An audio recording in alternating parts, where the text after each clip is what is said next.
सामने जो आप इमारत देख रहे हैं वो है ओरछा का ऐतिहासिक महल, ओरछा का जिसे किला के नाम से जाना जाता है। और अभी मैं बैठा हूँ चार भुजा मंदिर के ऊपर।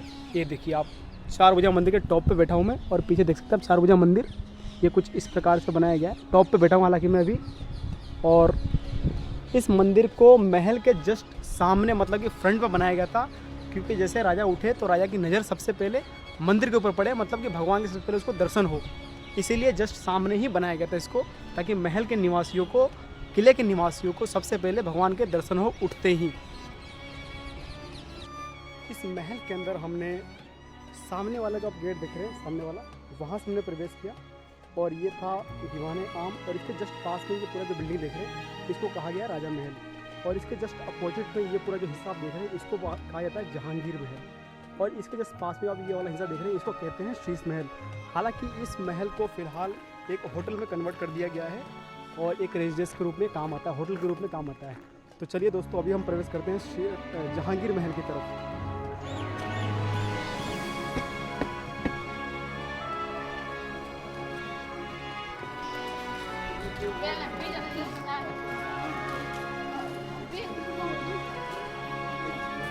अब हम आ चुके हैं दोस्तों इस महल के जहांगीर महल वाले हिस्से के अंदर। और इस महल के अंदर जो हिंदुस्तान का बादशाह थे जहांगीर, वो यहाँ पे एक दिन रुक करके गए थे, और इसीलिए इसको जहांगीर महल के नाम से जाना जाता है।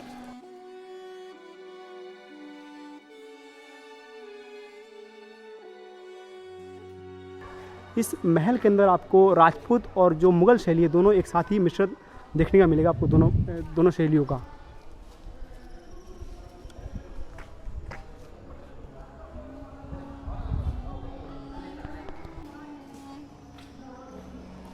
ये जो आप इस महल में रूम देख रहे हैं, इसी प्रकार के सारे जो पूरे बिल्डिंग्स में बने हुए रूम चारों तरफ से, ये देखिए चारों तरफ इसी प्रकार से रूम बने हुए हैं। और बीच में एक बड़ा सा प्रांगण आपको देखने को मिल जाएगा। चलिए अब चलते हैं इस महल में सेकंड फ्लोर की तरफ, एक और मंजिल पे। ये देखिए कुछ इस प्रकार सीढ़ी बनी हुई है। अभी मैंने आपको फर्स्ट फ्लोर दिखाया इस महल का, और अब हम चल रहे हैं सेकंड फ्लोर पे।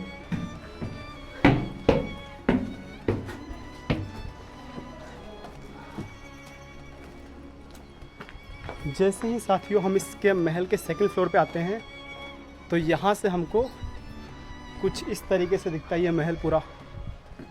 ये देखिए, जैसा कि मैंने आपको बताया नीचे के कमरे किस प्रकार से बने हुए हैं यहाँ पे, और ऊपर का जो पूरा हिस्सा है ये देखिए, ये सामने वाला हिस्सा महल का, ये बड़ा सा प्रांगण। और वहाँ पे जो कोना देख रहे हैं वहाँ पे बना हुआ है इसका मेन गेट अंदर आने के लिए जहांगीर महल के अंदर।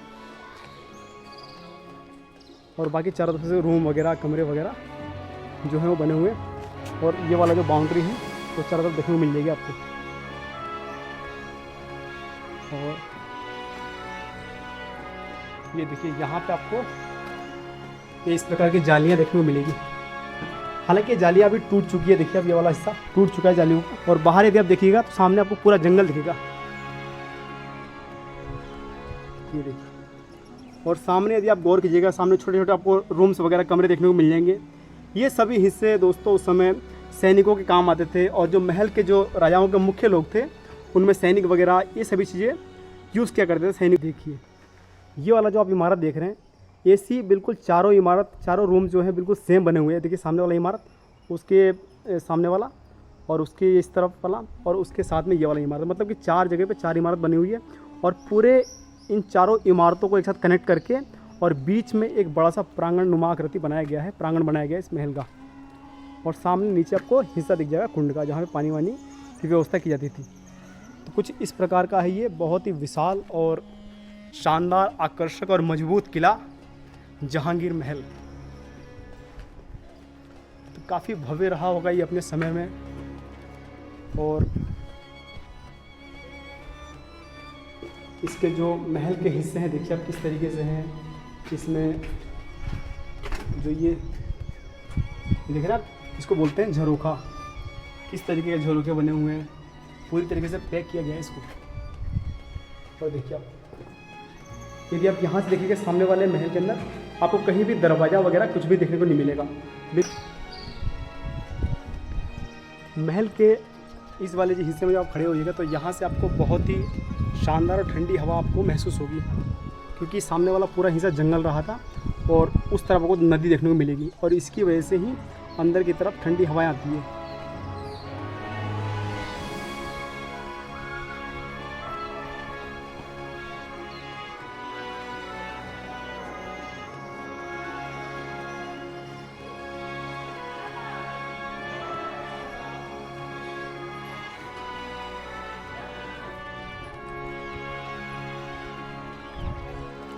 इस महल को सुरक्षित रखने के लिए यहाँ पे कई सैन्य शिविर बनाए गए थे।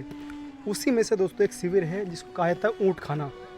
यहाँ पे ये एक महत्वपूर्ण शिविर हुआ करता था। हालांकि ये काफ़ी खंडित अवस्था में हमको देखने को मालूम पड़ रहा है फ़िलहाल, लेकिन उस समय काफ़ी बड़ा इमारत हुआ करता था जहाँ से खड़े होकर के सैनिक जो थे यहाँ पे हर समय अवेलेबल रहते थे, उपलब्ध रहते थे और यहाँ से इस किले की सुरक्षा किया करते थे।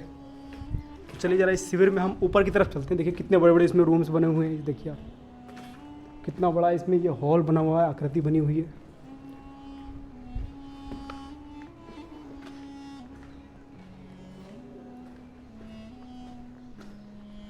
और ये देखिए साथियों, ये है बिल्कुल खड़ी सीढ़ी यहाँ पे ऊपर चढ़ने के लिए। इसमें ये आपको खड़ी सीढ़ी मिल जाएगी इसमें ऊपर चढ़ने के लिए। ये देखिए आप, बिल्कुल खड़ी सीढ़ी है और ये देखिए कितनी बड़ी सीढ़ी है।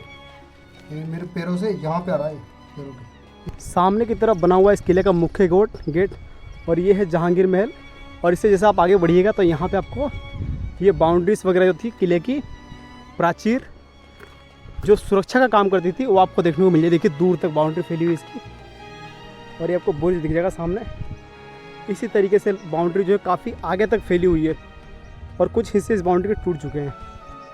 और अभी हम खड़े हैं ऊँट खाना शिविर के ऊपर और इसके जो जस्ट पीछे वाला महल देख रहे हैं आप, ये है जहांगीर महल और इसके उस तरफ है राजा महल, शीश महल और उसका मेन गेट महल के अंदर एंट्री करने का। मतलब कि महल के हम पिछले वाले भाग के अंदर अभी हम खड़े हैं। अब हम आ गए इस महल के 4 भुजा महल के पास भी। देखिए अब थोड़ा कंस्ट्रक्शन का काम चल रहा है यहाँ पे और कुछ इस प्रकार का है ये 4 भुजा मंदिर।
और ये है साथियों यहाँ पे इस मंदिर में ऊपर जाने का रास्ता।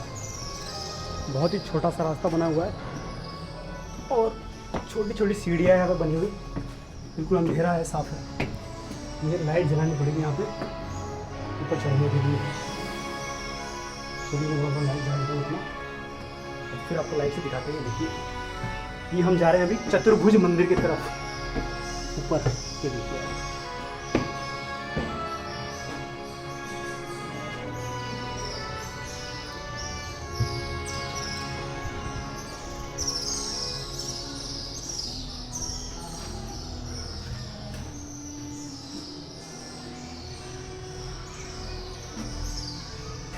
और यहाँ से भी एक सीढ़ी बनी हुई ऊपर जाने के लिए। नहीं, यहाँ से नहीं, कुछ नहीं है। अरे नहीं भाई, हम दो यार। नहीं, यहाँ कुछ नहीं। अरे भैया हम तो बहुत दूर से हैं। भाई समझो बात को यार, कितने दूर से हट जाओ, हमारा फोटो वीडियो में जाओगे आप लोग हल्का सा। कोई दिक्कत नहीं ना। अरे भाई तो ये है दोस्तों रास्ता, बहुत ही अंधेरा भरा, और इस तरीके से ये अंधेरे भरे रास्ते से होते हुए हम इस महल के, इस मंदिर के इस वाले हिस्से तक आ चुके हैं। देखिए आप, कुछ इस प्रकार का है, और यहाँ पर भी सीढ़ी बनी हुई है। देखिए आप किस तरीके की सीढ़ी है, बिल्कुल बड़ी बड़ी सीढ़ी, खड़ी चढ़ाई। फिर इस तरह चढ़ते हैं इस खड़ी चढ़ाई को और चलते हैं 4 भुजा मंदिर के सबसे ऊपर वाले हिस्से पे। इसी के साथ दोस्तों हम आ गए इस मंदिर के सबसे ऊपर वाले हिस्से पे। इस मंदिर का नाम है 4 भुजा मंदिर, और जैसा कि मैं आपको कह रहा था कि सामने वाले महल की खिड़की से ये मंदिर नज़र आता है। तो और साथियों, ओरछा का वो ऐतिहासिक महल, सामने जो आप इमारत देख रहे हैं वो है ओरछा का ऐतिहासिक महल, ओरछा का जिसे किला के नाम से जाना जाता है। और अभी मैं बैठा हूँ 4 भुजा मंदिर के ऊपर। ये देखिए आप, 4 भुजा मंदिर के टॉप पे बैठा हूँ मैं, और पीछे देख सकते हैं आप 4 भुजा मंदिर, ये कुछ इस प्रकार से बनाया गया है। टॉप पे बैठा हूँ हालांकि मैं अभी, और इस मंदिर को महल के जस्ट सामने, मतलब कि फ्रंट पे बनाया गया था, क्योंकि जैसे राजा उठे तो राजा की नज़र सबसे पहले मंदिर के ऊपर पड़े, मतलब कि भगवान के सबसे पहले उसको दर्शन हो, इसीलिए जस्ट सामने ही बनाया गया था इसको, ताकि महल के निवासियों को, किले के निवासियों को सबसे पहले भगवान के दर्शन हो उठते ही। ये देखिए, और सामने भी आपको एक छोटा सा मंदिर दिख जाएगा वहाँ पे उस हिस्से में। तो इस पूरे इलाके के अंदर काफ़ी सारे हिस्से में मंदिर बनाए गए थे, और काफ़ी बड़े हिस्से में पूरे साम्राज्य को बनाया गया था, बसाया गया था यहाँ के राजा के द्वारा। और ऐसा कहा जाता है कि मुग़ल बादशाह जहांगीर भी यहाँ पे एक दिन रुके थे, तो इसीलिए इसे जहांगीर का महल भी कहा जाता है। इस ओरछा के किले को सुप्रसिद्ध कर दिया गया। आप इस मंदिर को देख करके ये अनुमान लगा सकते हैं कि अपने समय में ये किला कितना भव्य, कितना विशाल और विस्तारकारी रहा होगा। देखिए सामने है महल, और उसके जस्ट पीछे फ्रंट पे ये मंदिर है जहाँ पे अभी मैं खड़ा हूँ।